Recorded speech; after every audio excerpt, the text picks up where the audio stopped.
ये लोग तो बताएंगे। अनुराग भदौरिया को लाइए। रत्नाकर जी आ रहा हूं रत्नाकर जी आ रहा हूं। नहीं ऐसे मत मुंडी हिलाइए।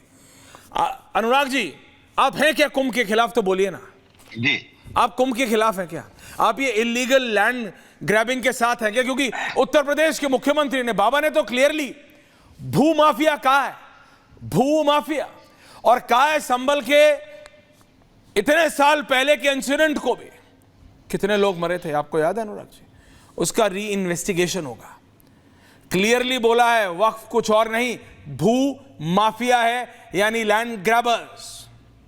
भू माफिया इज इक्वल टू वक्फ, ये कहा है बाबा ने। अनुराग जी समाजवादी पार्टी क्या कहेगी? आप देखिए सुनिए, आप देखिए भारतीय जनता पार्टी के प्रवक्ता की बेबसी, लाचारी, आपसे मैं क्या सवाल कर रहा हूं? उनसे सीधा सवाल पूछा गया था लखीमपुर में, एक मिनट बोले, सवाल पूछा गया लखीमपुर में योगेश वर्मा को थप्पड़ मारने वाला आपके विधायक थे, कौन था? बताइए आप, कौन है जो वहां पे मौर्य की लाश वहां पे लेके उसके परिवार वाले बैठे रहे और उसकी बदतमीजी से बात की उस व्यक्ति ने, वो कौन था? वो बताइए आप। आपसे पूछा जा रहा है कि आपका विधायक जो गुजर समाज से आता है कह रहा है कि क्या यहाँ पे महिलाओं का सम्मान नहीं हो पा रहा है, गाय काटी जा रही है, अगर दूसरी सरकार होती तो मैं फुस भर देता। आपका विधायक कह रहा है ये मैं नहीं कर, आपसे पूछा जा रहा है। आपसे पूछा जा रहा है अमन गौतम जो किस बिरादरी से आता है, जिसकी पुलिस कस्टडी मौत हो गई, आपके लोगों ने उनकी मदद, वहां पे कोई मदद तक नहीं की, किस बिरादरी से आता है? आपसे पूछना चाहता है। और आपसे पूछना चाह रहा हूं मैं, आपका एक वीडियो तो भेज देता हूं। नंदलाल पांडे जी से मेरी मुलाकात हुई एयरपोर्ट पे, वो रो रहे थे, आंखों में उनके आंसू थे। मैंने कहा कहां जा रहे हैं पांडे जी?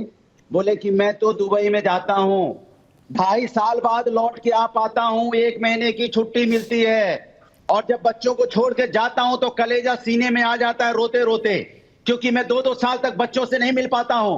बस्ती के रहने वाले थे।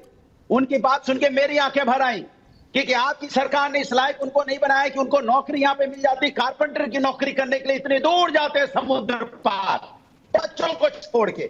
उस पे आप नहीं बोल पाते हैं। आप बात किस पे कर रहे हैं? 1952 पे बात हो रही है, 2024 पे चर्चा कीजिए। हाँ तो 2024 पे करते हैं अनुराग जी, आपको 2024 पे करना है। आज की बात करते हैं, 2024 पे करते हैं, 50 की बात करते हैं। ये विडंबना है। नहीं, तो आप मेरी बात बताइए सुधांशु जी, उसको रोजगार कैसे मिलेगा? ठीक है, आपका युवा पूछ रहा है, तो करो ना, बोलो ना अपने नेता को कि करे ना, सरकार के साथ तो आप करो ना। अच्छा ठीक है, Sudhanshu ji wants to counter, then I want to ask. Satish ji भी है मेरे साथ, सतीश जी आ रहा हूं। हाँ Sudhanshu ji wants to counter. बात पूरी हो जाए, अभी बात मुझे लगता है अनुराग भदौरिया का भी दिमाग नहीं रहता। नहीं, वो योगेश वर्मा जी के ऊपर नहीं बोल पाए, आशीष पटेल पे मैं बोलना चाहता हूं। और अरमान 30 सेकंड और दे दीजिए। अरे सब कुछ किसी का दिमाग, आप ही का दिमाग है। आशीष पटेल के पास दिमाग है कि नहीं? आशीष पटेल जी के पास दिमाग है कि नहीं, बता दीजिए। आप क्या कह रहे हैं? आशीष पटेल आपके जो सहयोगी मंत्री है, बता दीजिए दिमाग है कि नहीं उनके पास? ये बोलिए उनके पास भी दिमाग नहीं है। बोलिए, वो जो बात कर रहे हैं सरकार के खिलाफ हल्ला बोले हुए हैं, या बोलिए गुजर जो सरकार के खिलाफ हल्ला बोली, किसी में दिमाग नहीं है। मैंने हम बोल रहे हैं विपक्ष। क्या आपने ये सवाल तब किया था अनुराग भदौरिया? क्या ये सवाल आपने, देखिए सरकारें चलती हैं, रसोई में बर्तन होते हैं, खटपट होती है, आपने किया था जब आजम खान अखिलेश जी से पूछते थे? बात वो नहीं। नहीं अच्छा नहीं, रिलैक्स कीजिए। सुधांशु जी मैं क्लियरली आपसे एक सवाल पूछना चाहता हूं। देखिए अनुराग जी का जवाब देना आप जानते हैं, इनसे पूछो कुछ, इनका 1 रात पहले का रिकॉर्डेड मैसेज होता है, ये सिर्फ उसी पे बोलते हैं। सुधांशु जी कुछ कहना चाह रहे हैं, फिर एक मेरा सवाल आपसे। सतीश जी को भी लाइए। अनुराग भदौरिया जी सुनिए, मैंने आपके दिमाग पे नहीं कहा था, मैंने कहा था आप भी एब्सेंट माइंडेड होकर बैठे हैं, दिमाग कहीं और लगा हुआ है। अरे भाई रत्नाकर त्रिपाठी जी ने पहला वाक्य बाबा साहब अंबेडकर के बारे में बोला था।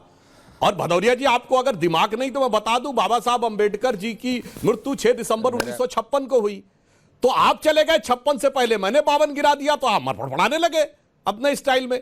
तो दिमाग को डिबेट में रखा करिए, आए बाएं साएं में मत लगा दिया करिए, तब आप बेहतर ढंग से दिखाई पड़ेंगे। और रही बात इसकी, जो आप अन्य लोगों की बात करते हैं, तो मैं ये कहना चाहता हूं, जो आपने कहा विदेश से गए, आपको पता है जो लोग विदेश से जा रहे हैं काम करने, वो कितना पैसा भारत में ला रहे हैं? फॉरेन रेमिटेंस में भारत दुनिया में नंबर 1 है। पिछले साल कितना फॉरेन रेमिटेंस आया पता है? पता है? नहीं पता होगा। $125 बिलियन आया है। और वो लोग जो कि अगर $125 बिलियन तब आया है जब उन्होंने अच्छी कमाई करके भारत भेजा है। ओके, दाल रोटी के लिए नहीं गए हैं। और एक और बात बता दूं, जी। अब सिर्फ मिडिल ईस्ट के कंट्रीज से नहीं आ रहा 60-40 है। सुधांशु। इस बार रेमिटेंस का मेजर शेयर जो है वो डेवलप्ड इकोनॉमी जैसे अमेरिका, यूरोप और अनुराग जी, सिंगापुर रिलैक्स। से आया। मेरे भाई थोड़ा बहुत जानकारी ले लिया करो, तब आके बोला करो मेरे भाई। ऐसे आप एकदम आवेश में आके हिलने डुलने लगते हैं। डिबेट में कहां से किसने विषय पूछा था? प्रश्न तो ऐश्वर्य जी ने कुंभ पे पूछा था, वो भाग गए। मैं ये उम्मीद करता हूं Sudhanshu ji, can I be on air? Baba Saheb Ambedkar के जमाने में देखिए आपको सुधांशु नहीं जी, ध्यान रहा 52 में, और विदेश से कितना पैसा आता आपको नहीं पता। इसीलिए मैं कहता सुधांशु हूं जी, थोड़ा ध्यान इनसे देके, गंभीरता इनसे से कुछ भी क्या पूछते डिबेट रहिए। में बोला जा रहा है उसको अध्ययन करके तब बोला करिए। सुधांशु जी, इनकी आदत है। लेकिन मैं आपसे पूछना चाहता हूं, बाबा ने कहा सर्जरी एक बार होती है और होगी, और उस सर्जरी के लिए हमें तैयार रहना चाहिए। पुराना जख्म का उपचार होना बहुत आवश्यक है अर्नब, नहीं तो कैंसर बन जाता है। उसका समाधान होना बहुत आवश्यक है और हो गया है। इस पे विपक्ष ने उठाया और इसको कहां कहां क्या क्या जोड़ा। सुधांशु जी, बाबा विजुअल्स। देखिए, बहुत हम साफ कहना चाहते हैं, इस देश में बहुत सारी ऐसी समस्याएं हैं जो इस देश के लिए नासूर बन के बैठी हुई हैं। करप्शन है, क्रिमिनलाइजेशन है, कास्टिज्म है, कम्युनल पॉलिटिक्स है। इन सब के चीजों को जिस ढंग से देश में किया गया है तो बहुत सारी सर्जरी की आवश्यकता है।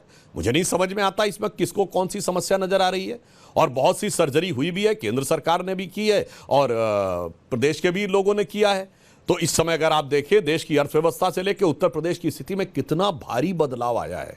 आज आप बताइए, ये लोग अभी बदनाम करने में लगे रहते थे, कोई ये कहेगा कि कुंभ के दौरान उत्तर प्रदेश की अर्थव्यवस्था को कितना लाभ मिलने वाला है? एक एस्टीमेट है क्या कोई कि कितने लाख करोड़ रुपए का इकोनॉमी में होगा? इकोनॉमी आज बताता हूं, इसी वर्ष जी, इसी वर्ष उत्तर प्रदेश में ये पहला, एक मिनट में, पहला वर्ष है ये दोनों लोगों को कान खोल के सुनना चाहिए। लाइए आज तक भारत में किसी एक स्थान पे सबसे ज्यादा टूरिस्ट जाते थे तो वो आगरा का ताजमहल था। मगर पहली बार ऐसा हुआ है कि अयोध्या में उससे ज्यादा टूरिस्ट गए हैं। 1 करोड़ 80 लाख टूरिस्ट गए हैं अयोध्या में और 1 करोड़ 40 लाख या 50 लाख के लगभग गए आगरा में।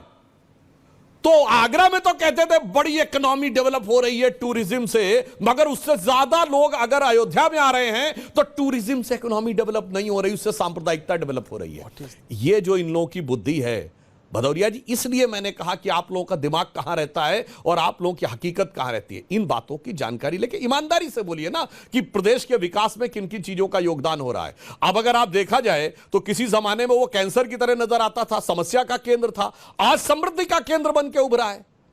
आज समाज में समरसता का केंद्र बन के उभरा है, आज सद्भावना का केंद्र बन के उभरा है और आज सांस्कृतिक गौरव का केंद्र बन के उभरा है। अब ये अगर नहीं समझ में आता तो आपकी बुद्धि की बलिहारी है। मैं सतीश जी को लाना चाह रहा हूं। अनुराग, अच्छा ठीक है, अनुराग भदौरिया जी बोलना चाहते हैं।